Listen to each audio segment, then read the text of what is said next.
In the city of Los Angeles, a bunch of police officers are in the middle of a violent gunfight against 4 robbers who are holding up a bank in Lincoln Heights. While 2 of the robbers are inside keeping an eye on the hostages, the other 2 are fighting the cops with automatic rifles and full-body armor, which is allowing them to overpower the police in their puny pistols. Thankfully, a SWAT unit soon arrives. Officers Jim and Brian rappel down from the helicopter with 2 other men to land on the roof of the bank, where they tunnel their way down to the storeroom and find a safe way to the lobby by using a special spying camera. While a few SWAT snipers take a spot on the roof of a building across the street, a third team approaches from the ground. At that moment, one of the robbers outside tries to escape in a getaway car, but a sniper quickly takes him out with 1 shot. The other robber continues to fight the cops, however the ground unit soon reaches him and takes him down too. The 2 robbers inside start to panic, and the ground unit sends a secure phone for a SWAT negotiator to try to arrange the release of hostages. While the negotiator deals with the robbers, Lieutenant Velasquez calls his team inside the bank to ask them to wait, but Brian ignores the order. He drops into the storeroom, and while Jim has no choice but to follow him, Brian sneaks into the back of the main lobby to get in a good position to shoot down the robbers. Velasquez keeps calling him but all the calls are ignored. Getting more nervous by the second, one of the robbers grabs a woman and aims his gun, ready to kill her. Seeing this, Brian shoots the robber through the woman's shoulder, killing the guy but also wounding the woman in the process. Jim takes out the last robber, finally putting an end to this. Afterward, Jim checks on the woman and calls for an ambulance, and when Brian wonders if the woman will be okay, Jim snaps, not happy about what Brian did. Later at the precinct, Captain Fuller is furious at Jim and Brian for disobeying orders, especially since the wounded woman will sue them for negligence. Fuller fires them from the SWAT division, but Velasquez cuts in and asks him to at least keep them on the team so they can eventually get a chance to get their jobs back. Fuller agrees and relegates them to cage duty, a degrading position involving the maintenance and distribution of weapons and accessories to other officers.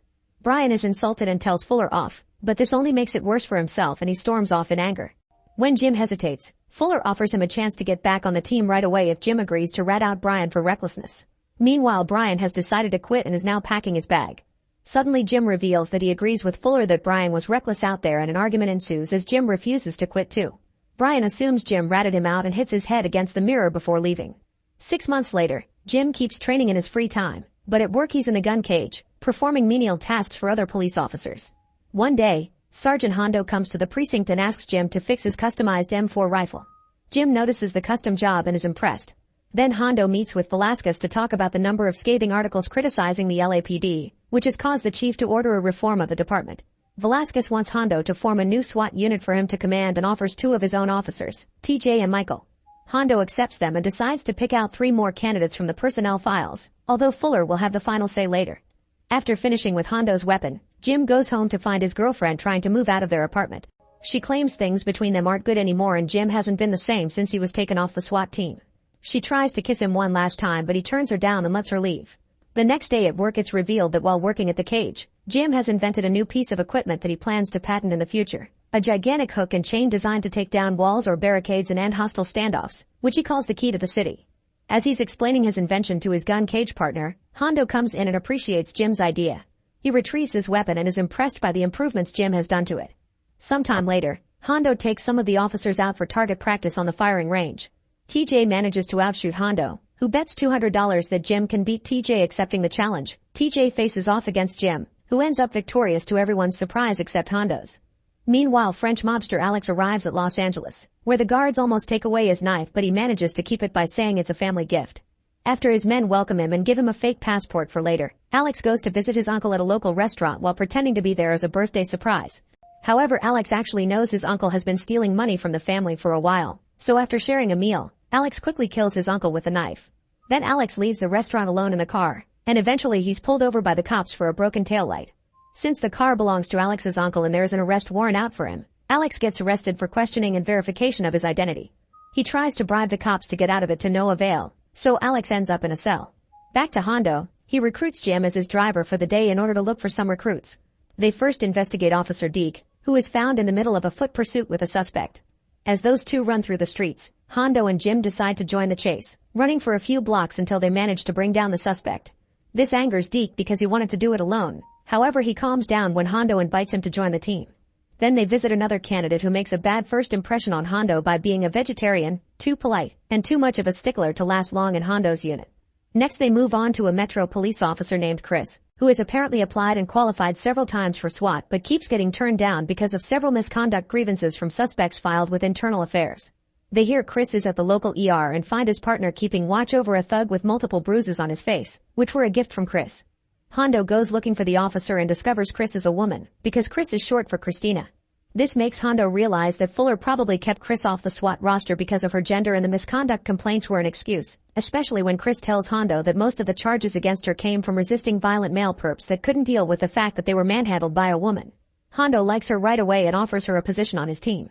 When they return to headquarters, Jim asks Hondo if he's planning on toying with him for another day or if he's actually going to tell him why he took him on this recruitment run.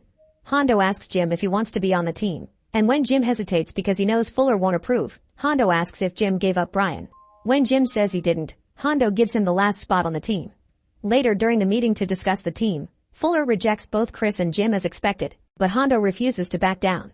Fuller then offers a compromise. He'll accept the group as it is, but if they fail the preliminary trials needed for SWAT, then Chris goes back to her subway routine and Jim and Hondo will both be taken off the force. Hondo agrees, confident his new team can do it. Soon training begins and squad members get to know each other. It's revealed that Jim's ex-girlfriend is Michael's sister, and since Michael assumes Jim did her wrong, there's some friction between them and a fight must be stopped by the others before it gets nasty.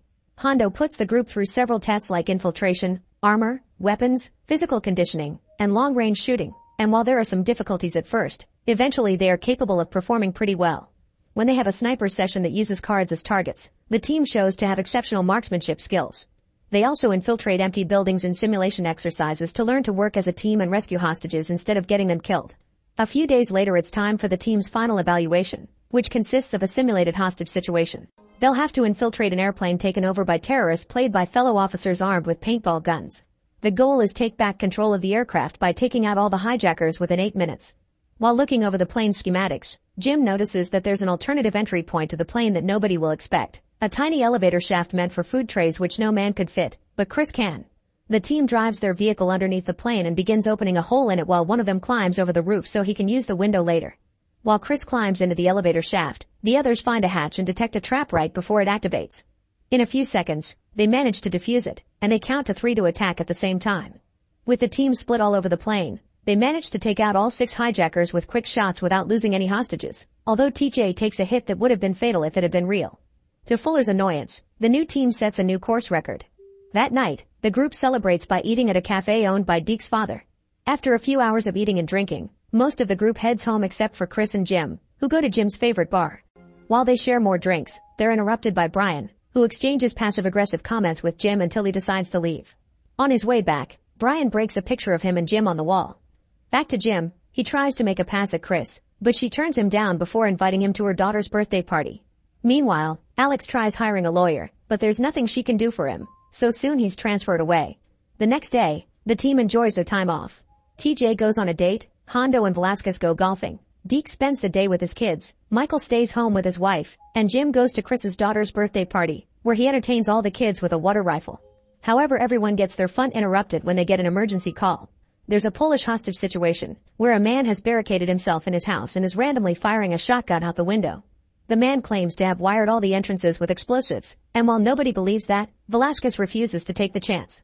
Jim volunteers his key to the city invention, which they use to tear down the back wall of the house and neutralize the suspect, ending the standoff in seconds. Later at the sheriff's department, a deputy discovers some details about Alex's true identity. This information is sent to Velasquez, who asks Hondo's unit to intercept and escort the prison bus carrying Alex. Meanwhile, Alex's gang has also learned about the transfer, so 2 men disguise themselves as cops and use a stolen police car to pull the bus over. They then climb onto the bus and shoot the deputies before releasing Alex. When they're about to drive off, Hondo's team arrives and blocks the street, but the criminals respond by firing, so a shootout ensues. While civilians run away in panic, the team quickly shoots down all the fake cops, and when Alex tries to escape on the stolen police car, they shoot at it until it crashes and they recapture Alex. Afterward, it's revealed that Alex is an international fugitive wanted in over a dozen countries on charges including murder, arms dealing, and trafficking. Reporters are following the case closely, so when he's being led to a holding cell, Alex uses the chance to face the cameras and offer $100 million as a reward for anyone who can break him out of jail. The newscasts of every channel repeat the claim over and over as they confirm that Alex has the financial means to back up his promise, attracting the attention of every outlaw in Los Angeles. Hondo's team is frustrated by this, knowing it will make their job that much more difficult. Then Hondo's unit goes to the roof to evacuate Alex by helicopter, but when the chopper is about to reach them, suddenly it gets shot by an unseen sniper. the helicopter loses control and soon crashes on the street, where it explodes. The team takes Alex back inside and makes a new plan. They'll lead the criminal away via a motorcade. They leave in cars and bikes, ignoring the crazy fans that want to get Alex's attention. They have to stop when they find a homeless man crossing the street very slowly, but this turns out to be a trap, and a bunch of gang members soon begin attacking the cops. While a few trucks crash against the police cars, the other criminals open fire and throw smoke grenades, killing a motorcycle cop and injuring 2 other officers in the process.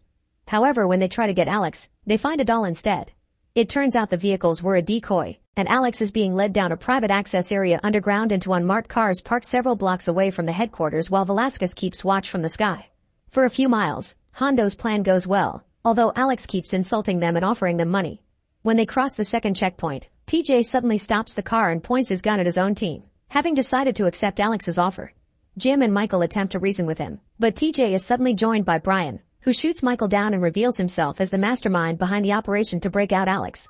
After handcuffing Jim to the car, TJ and Brian take Alex and flee into the subway. Soon the rest of the team arrives and rescues Jim while calling the paramedics to treat Michael. Once again they decide to split and Hondo and Jim chase after the group while Deke and Sages rush to the next station. Sadly, Hondo and Jim miss the train. However, Deke and Chris report that the train never made it to the next station, so both teams head down the end of the tunnel to investigate. They find the train abandoned midway through the tunnel, but Brian and his men are gone. Only the terrified passengers are there. The driver points them to a storm drain opening and the team enters it, which causes them to get cut off from the police frequency. Meanwhile, Fuller finds out about TJ's betrayal and Brian's involvement and suspects the whole team might be part of the operation to free Alex, especially since they're no longer responding. When he finds out an unauthorized runway has been lit up at Hawthorne Airport, he suspects that's where Brian is heading, so he sends all available units there. While the team tracks down the criminals through some sewer tunnels and dodges bats in the process, Brian sets up a booby trap made with a claymore mine and smoke grenades, although TJ doesn't like it very much. Hondo's team ignores the smoke and keeps going, and when Deke almost triggers the trap, Jim stops him just in time. While Jim disarms the claymore, Brian's group reaches the end of the tunnel, and they lock the door behind them before leaving the area. Eventually Hondo's team finds this locked heavy gate, but fortunately Jim can just use the claymore to blow it open.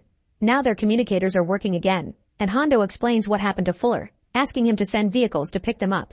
However, Fuller doesn't trust Hondo anymore, so he orders the team to quit the mission. Hondo ignores the order and his team ends up taking over a passing limo.